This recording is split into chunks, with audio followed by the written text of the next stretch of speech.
Hello everyone, this is Fenrir Slycon, here for our continuation of our game of Surviving Mars, Below and Beyond. We've just survived our first dust storm.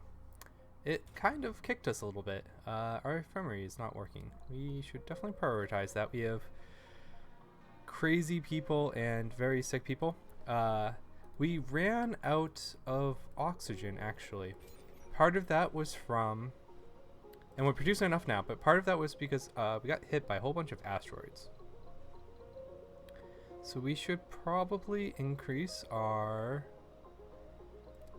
oxygen storage. Why not add a whole bunch? They're pretty cheap. We were also having a little bit of trouble with maintenance. I accidentally sold basically all of our metals here for food. And our goal, we'll probably end this series. Research Excellent. complete. Is to build the mole. Because this series kind of had a lot of craziness with all the updates and the changes.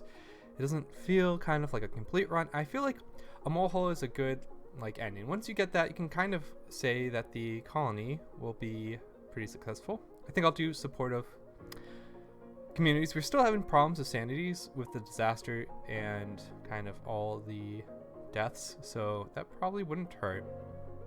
What else do we want? We should actually aim for any of the factory increases if our goal is for the mole. Then kind of the additional storage would be pretty nice. So let's get a few of these queued up. I am also going to be starting and doing... I have actually started it, but I hopefully will be releasing the same time this video comes out, a new series in which we're aiming for the achievements of that came out with Below and Beyond. And the idea is that we'll do a much easier setting, and hopefully we'll be able to interact with it, and we're specifically going for the jobs done achievement. Do all the wonders in 100 souls.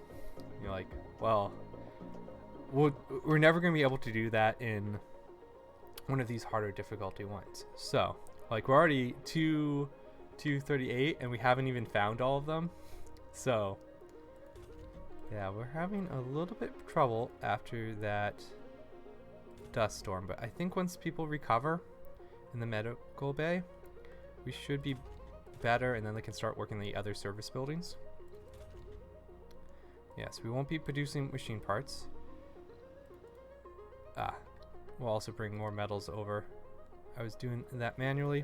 I think once that's done, we will be able to turn our transport back onto automation, so we can go gather up the little bit of remaining metals.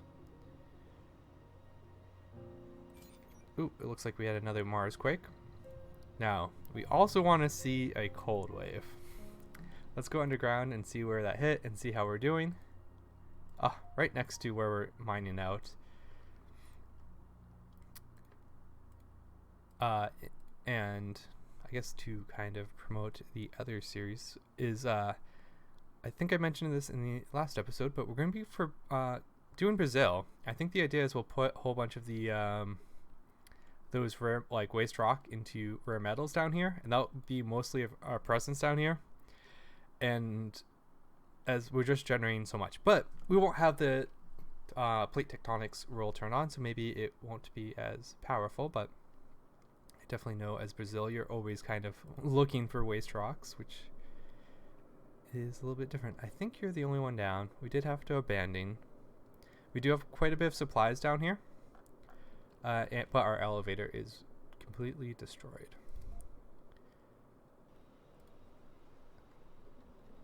We are more than halfway to getting the 300 machine parts. I should speed it up. We are just pretty much waiting. Yeah, we definitely need the metal here. We have a ton of destroyed buildings. Please automate. Good, good, good. What else is still destroyed? Yep, all of our sensor towers, our elevator, fuel refinery we will leave off. I don't see a need to rebuild it. I think we have the technology for it, so we'll actually completely get rid of it. Subsurface heater. We will get that going, but we will not build it. Cold so wave approaching. Ooh, awesome. A cold wave. Yes, we will build this. We actually lost a lot of sensor towers, so we're not getting a huge alert. Yes, I know what a cold wave is. This is our first one. We are now getting hit by all of our disasters. Okay, we won't rebuild our polymer factory, so we'll get rid of that. That will be one less thing for you to alert me. We will rebuild the solar panels now that we have metals over here. And we'll do the sensor tower. Really? Oh, okay, you've oh, and the recon center. We'll destroy that for now, but we will end up rebuilding it.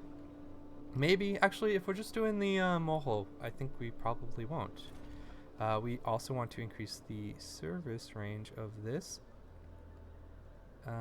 Research complete. This water tower. We're actually doing pretty good on research. We made a rocket back to Earth, and we had previously done a research that gave us $1 billion, which only buys us 25 machine parts with all the inflation that has gone on. But that 25 is still significant. That means we only need another 100. In fact, I forgot. Is there any more tech? I think those two are pretty good, but let's queue a few more up and see if we can't get more money. This one might be a little bit too expensive. Is there any other money ones we are overlooking? Is there any breakthroughs that would help us? No, I don't see anything. I think we've kind of covered all of it. Good. Okay. What about... Okay, we could also get rid of our asteroid miner, but it won't give us machine parts.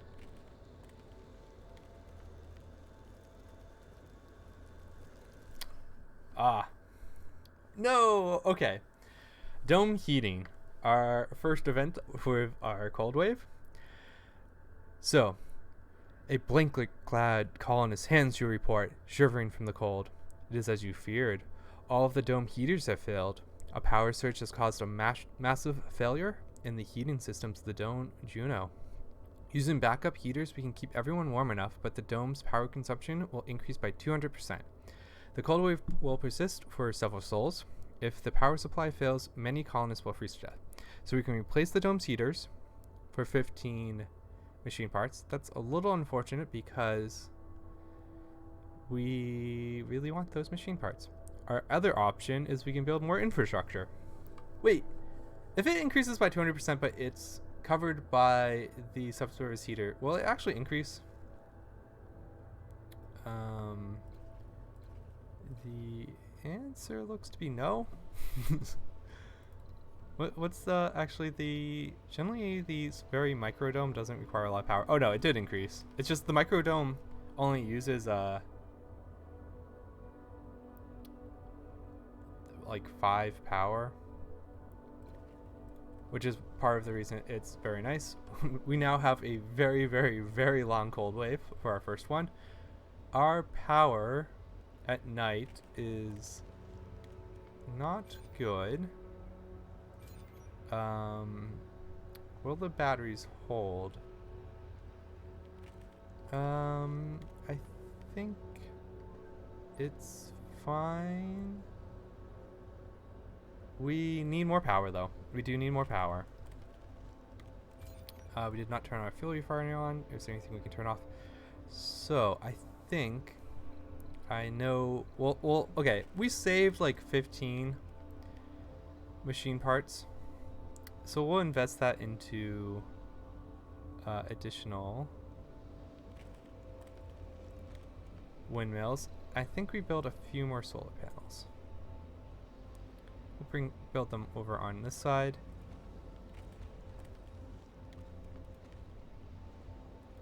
That way we make sure our batteries get fully charged during the day.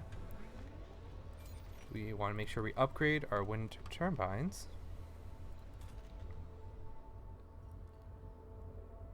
Yeah, so we've recovered from the dust storm, which is excellent. We have all of our people working again. They were a little crazy, a little injured from hypoxia, the lack of oxygen. Yeah, now we're... Oh, I forgot. Our solar panels are just so great. And I was looking at the morning shift too, so that's when a lot of our power is going to our machine parts factory. I'm surprised this is taking so much power, even though it looks like it's covered by our subsurface heater. Unless no, it's not Juno.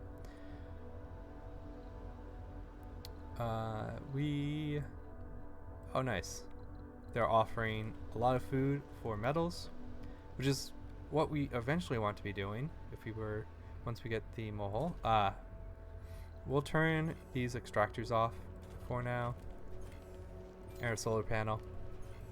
We simply don't need any more concrete. We have plenty now. I don't feel like there's a need to build additional infrastructure up here just for that. And we'll go down here. Have we actually cleared this out? No. There's just... I hope you guys are actually working. It's kind of tough to tell. Keep going to the spot, and it looks like you're dropping things off, but... And then recharging.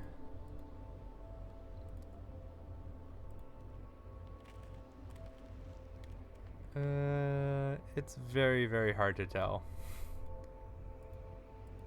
as I can't tell which one they're actually working on, because there's just a million cave-ins here. I will say it would be nice to find the last wonder. So there are 3, and we found 2. One lets the drones move freely through the entire area, no drone range, and they stay fully recharged. The other is a big stable area that doesn't give you sanity penalties for being underground, which those are huge. We actually failed our expansion into the underground because of how dangerous it is.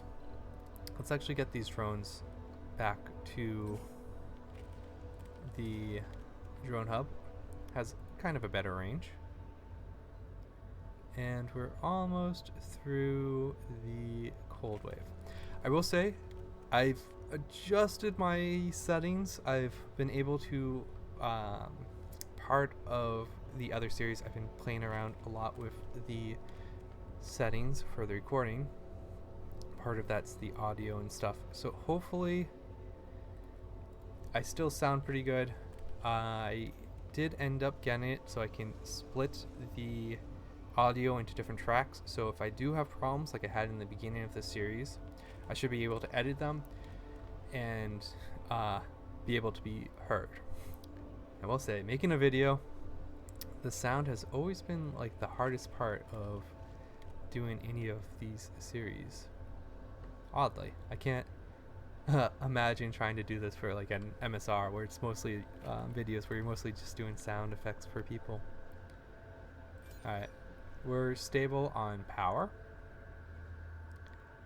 And the nice part, I will say, cold waves, they're mostly attacks on your maintenance, where you have to overbuild your infrastructure. So we don't have any reason to send our rocket back to Earth, where you have to kind of overbuild, and then kind of, you could turn it off, but you end up just paying extra maintenance for it. But being able to have the shuttle hubs run helps a lot. Our basically life support system completely works with our water and oxygen.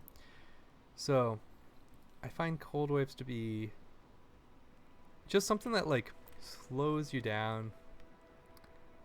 They are definitely, I think, the second hardest one but dust storms. Dust storms are I think the killer one, where you have to go off your supplies.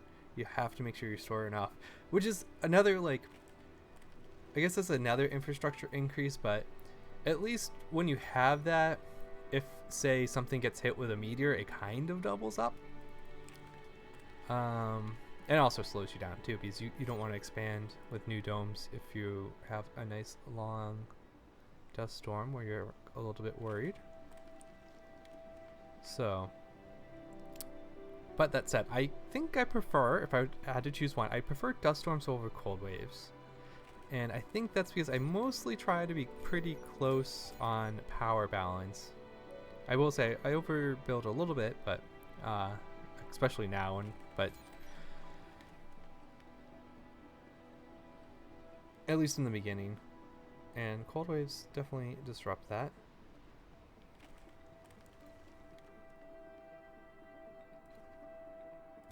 Ooh, our population has increased to the point where we actually have all of our jobs that are open, at least being worked. How we are overloading our medical buildings. It looks like that's because of sanity. It's definitely because of sanity. I need to turn, oops, not the shift off. I'm sorry, dudes. The workload. We can normally run it, but if we check, the disaster is giving a huge penalty to, so I think the 22 is because it's like a super one. Oh no, it's just as long, it's the entire day. Yeah, so it takes a long time for the disaster, especially larger disasters, it takes a huge hit to sanity, which is partially what we saw in the dust storm in the last one. Dude, I can't tell if you guys are actually clearing these out. Maybe I feel like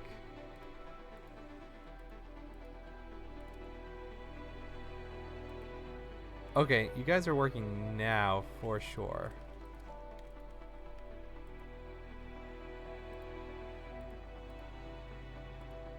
I think you guys got stuck. I think that's what it was. Because we were doing it for a bunch of souls and we haven't even cleared that thing. Okay, dome heating. As the frost outside melts, you can see colonists are returning to their normal routines. The atmosphere is even a bit cheerful. You finish the report on Dome Juno. And the issue of the heaters, we're showing our sponsor that the problem has been fully, okay, we're telling our sponsors it's been fully resolved. It seems that the accident has energized our colonists, plus 20 morale for 5 days. Another disaster, or another day, another disaster averted. Well, that's true now that we have disasters again. Okay, we can turn our subsurface heater off before I forget. And now we've actually made pretty good progress. If we build the elevator, we're at 250, so we only need 50 more. Do we have rare metals in the underground? 3. We have 3. So if we fix that, we can get those 3. As our population increases, oh no, vacating work spots. Why were these not listed before? But I think with that cold wave over, this is a good place to leave off. And hopefully I'll have the start of the next series up the same day. I am paying a little bit more closely attention to the video quality and audio quality on that, and I'll be doing it on this video too because the settings are a little bit different. So hopefully everything's good, and hopefully this video comes out the day and I won't be missing anything. Without further ado, I want to thank you guys for joining me on this series. It's been a pleasure playing with you guys, experience the new content, and I hope to continue doing it with you guys. So without further ado, this is Fernandus Lycon signing off.